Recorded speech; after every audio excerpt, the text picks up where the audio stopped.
I've been doing the show all over the country, just having a blast here, there, and everywhere. The fans are great, but we've also been taking my show around the world. We've been doing shows in South Africa, Australia, 3 tours of Europe and the UK. Now they're talking about taking me to China. What? How am I gonna do my show in China? All I know is if I do my show in China, there's a big chunk of my act I'm gonna have to leave out. You'll recognize it when I do it here this evening. But it is interesting going to some of these foreign countries and doing press interviews because some of the reporters have done their homework and care, others just don't. For example, I was in London talking to a guy and he was like, all right, so ventriloquism, have you eliminated every other possibility of employment? And I have to go, no, this is what I've done my entire life. I've never wanted to do anything else. I started very young. I was 8 years old. I was in the 3rd grade, Christmas, 1970. Got my first dummy. There's Mom and Dad and me under the tree right there.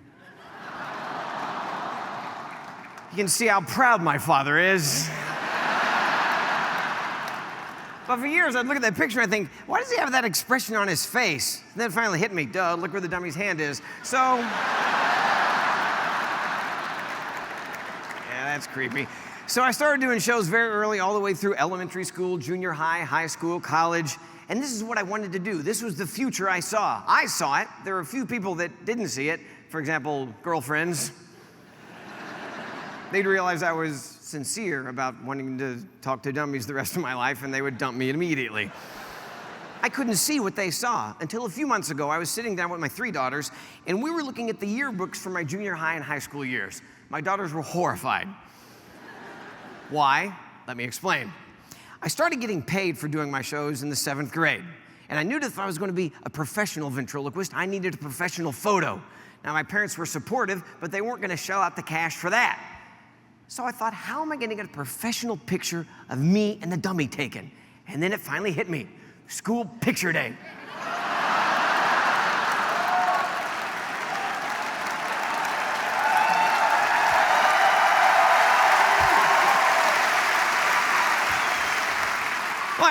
I thought this was genius. All I had to do was show up at school with the dummy in the suitcase, stand in line. When it was my turn, I'd sit down, put the dummy on my knee, smile, click, professional photo.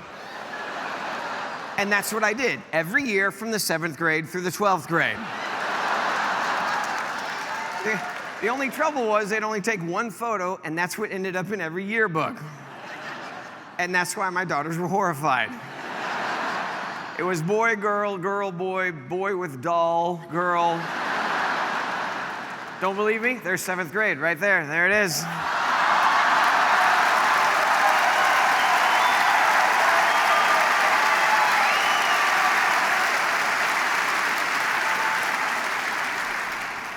I'm the one on the right.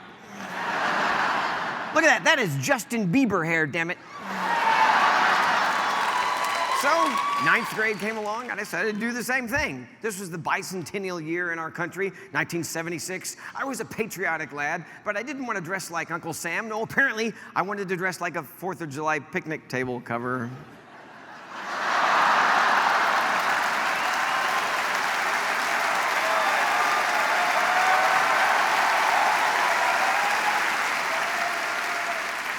You know, the funniest thing to me about that photo is the fact that I have braces.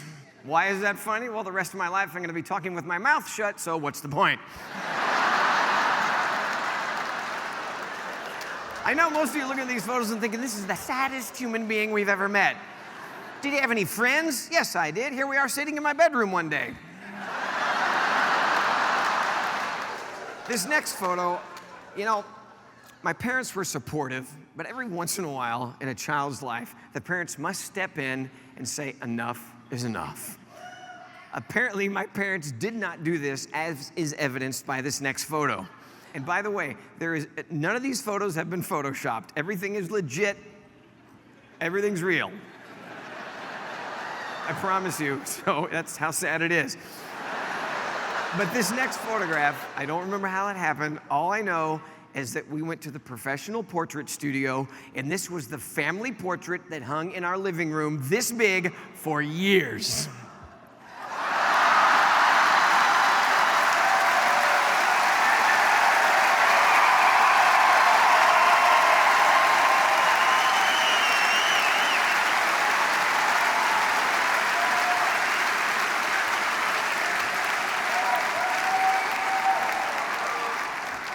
Maybe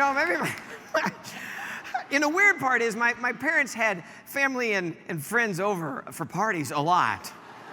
And this was hanging right there in plain view, and no one ever said anything. They must have thought, well, the food's good. Let's go to the mentally ill people's house. All right, so that's high school, and time to pick up chicks.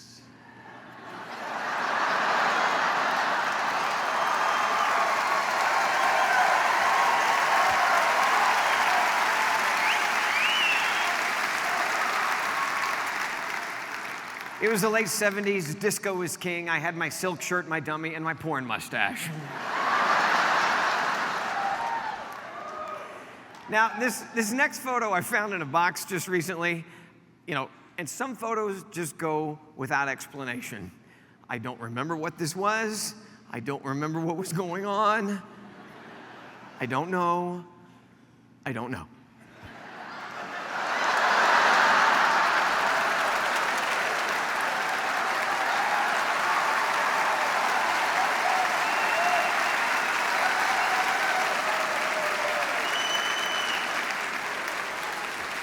Let's examine this, shall we? I'm standing in my parents' front yard. On the hood of this vehicle is the largest stuffed animal known to man. I don't know how it got it home. I don't know why it was there. I don't know what the hell it is. Also on the hood of the vehicle is R2-D2.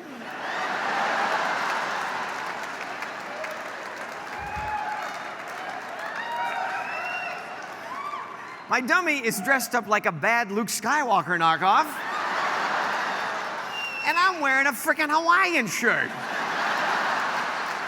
It's like Tom Selleck jumped out of the closet and went, guess what?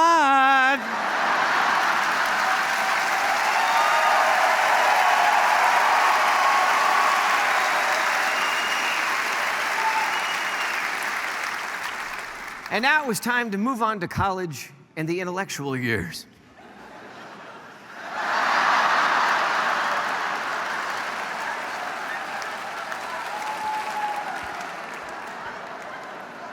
I don't even know why. The photographer should have just fallen over laughing. It looked like Sherlock Holmes with a dummy. I don't know what that is. So I graduated from college. I was living in Central Texas, and I was still doing my shows, but I knew I was not yet ready to move out to Los Angeles to seek fame and fortune. So I kept doing shows, as many as I could, but I also had an unusual hobby. I became a licensed helicopter pilot. But I built and was flying my own full-size, real two-seat helicopter. Now, you would think that someone who was smart enough to build and fly their own helicopter could maybe pick out a decent pair of shorts.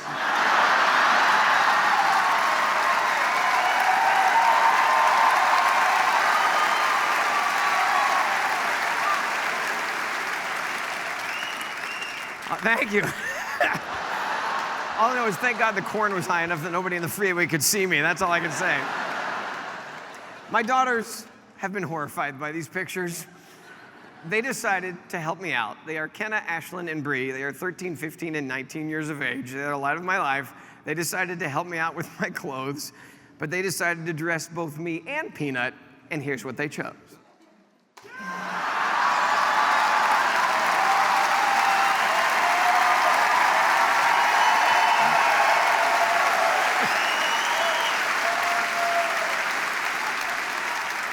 Now, as you can tell by these photos, the dummies have been with me for a very long time. You can also tell I had a very poor fashion sense. I will take most of the blame for that. There is, however, one other person that needs to take some of that blame, and that person is my mother. And I'll prove to you that this is her fault because she did this Christmas what she does every Christmas and has for decades. My parents are in their 80s now, and every year what my mother does is she goes to a very nice department store and she picks out a Christmas present for me and my father. She picks out the nicest shirt that she can find, and she buys two. Here's what she chose this past year.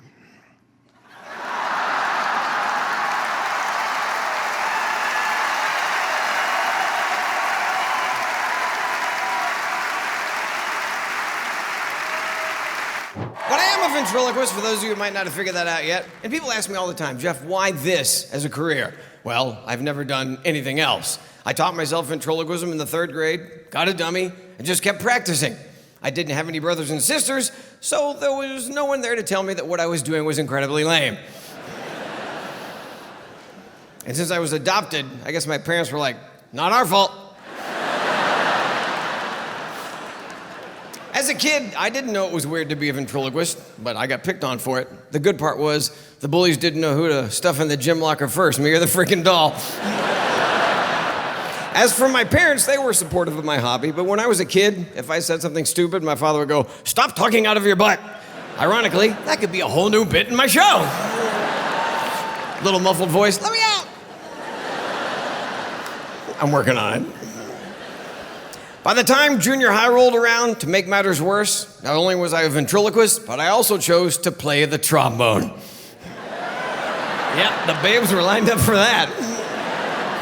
So in school, I had braces, I played the trombone, and I carried around a dummy. Even the nerds were like, dude, you can't sit with us. I'm not kidding. The short school bus started picking me up simply because the driver figured he was supposed to. After I graduated from college, I moved out to Los Angeles, got married, had 3 girls, and because it was part of our everyday lives, I guess my girls thought that what I did for a living was not unusual. One day when my youngest daughter was playing at a friend's house, she turned to the other kid and goes, where are your daddy's dolls? True story. But my daughters are now young women. I'm remarried. I'm the luckiest guy on the planet to have my wife, Audrey. When we got married, I knew I came with a lot of baggage. There's an ex-wife, 3 daughters, 6 talking dummies. Try putting that on your Match.com profile. But we're here tonight because my act has taken me places I'd never thought possible. We've done shows in South Africa, Abu Dhabi, Israel, Malaysia, and places where they can barely speak English, like France and Southern California.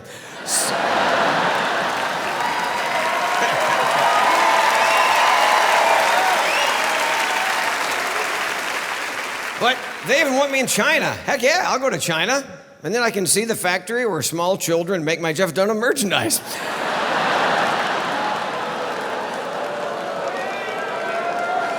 Oh, like Santa Claus is any freaking different.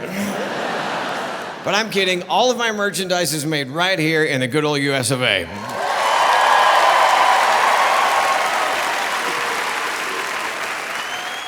Including the little stickers on the back that say made in China.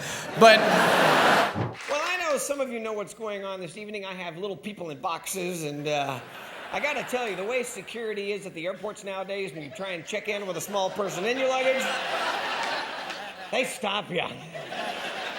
Most airports nowadays have these sophisticated equipment for checking your luggage. They're like big MRIs. They can check the contents, the materials, but some of the smaller airports don't. We all know Burbank Airport, just north of here a few miles, don't have all the sophisticated stuff. They still have to hand check a lot of luggage. I was in line about 3.5 weeks ago, early one morning, very crowded. And most people, when you get your luggage hand checked, it's no big deal. They might pull out your underwear like, ooh. But for me, they're pulling out dolls. I told him not to do that joke. And I figured out the way they decide whose luggage they're gonna hand check is a complete judgment call on these guys' parts. They look at you and they decide, and apparently I looked like a terrorist with a trunk. Because they said, sir, we gotta look in that trunk. I'm like, oh crap, here we go. So he takes the big trunk and he puts it on top of the silver table. He opens it up, and the first thing he pulls out is one of my little guys, Peanut. You'll see him in a little while. You might know Peanut. But he pulls Peanut out, and he's like, hey. People in line are like, hey, and I'm like, oh. Now, they have these swabs, and they swab whatever it is they're looking at. They then take the piece of material, they put it in the analyzer, it then checks to see if your stuff has come into contact with anything dangerous, chemicals, whatever. So the guy has Peanut in one hand, swab in the other. This is all true. It's too stupid to make up. He could have swabbed Peanut on the head, on the foot. No, in front of God and everybody, swabs his butt, just like that.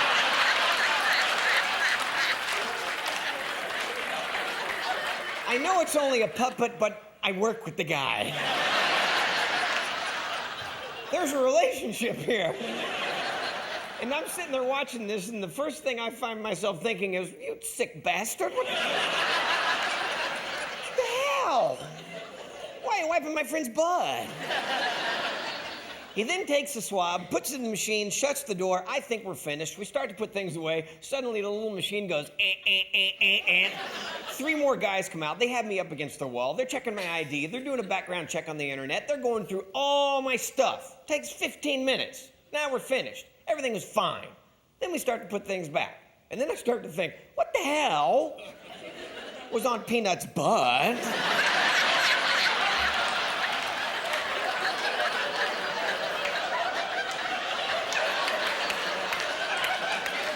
That labeled me the potential terrorist. And this is all true. And I asked the guy, and he goes, well, it's all in code on the computer. Let's see. And he goes, that would be military-grade plastic explosives. And I go, what?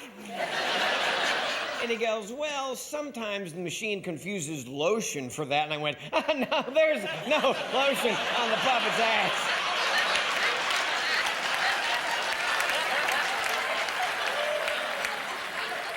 I've been building bombs in my garage. You caught me, Skippy. Thanks for straightening me out. I don't ever want to go through the Burbank airport again. There's only a small number of these guys that do all the checking. I know next time I go through, they'll all be standing in a group, and one of them will point and go, there he is. There's the gay puppet bomber. There's lotion on his puppet's ass.